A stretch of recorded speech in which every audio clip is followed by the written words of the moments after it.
Hello everybody! Today is a pretty monumental day. Well, yesterday for most people. It's actually the 18th in Australia.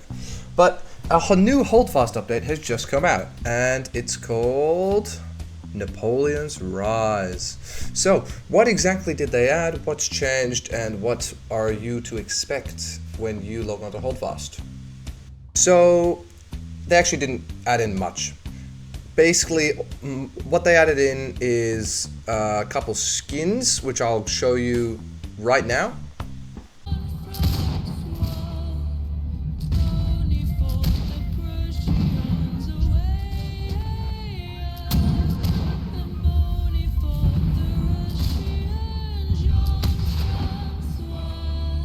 And they also did some graphical changes.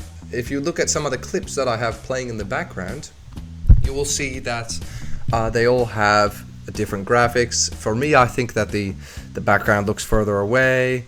I think that it has more detail, and I think it looks pretty cool. They definitely added in a new lighting engine.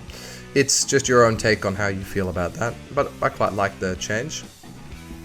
And then they also added a cosmetic DLC, and this is a trend we've seen with Holdfast many times, where they add in a $7.50 DLC that you can buy that'll basically, it's like pay to win, but it's not inside the store. Or sorry, it's not pay to win, but it's like paying for cosmetics, but it's not inside the store. It's just a DLC, so it makes it look a bit more innocent.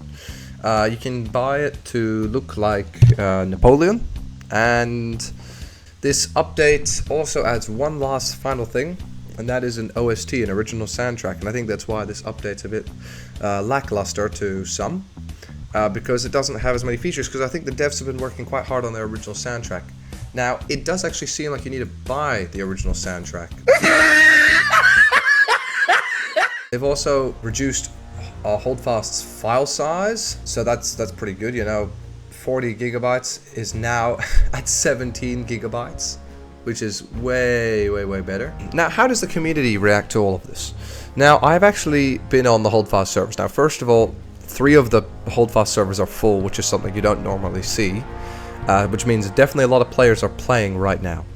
But the community interpretation of this is, I heard a lot of people talking about how they liked the OST, but then I also saw a couple chat messages, and I'm sure this is just a very vocal minority, talking about how the devs are so lazy and they're not adding enough stuff.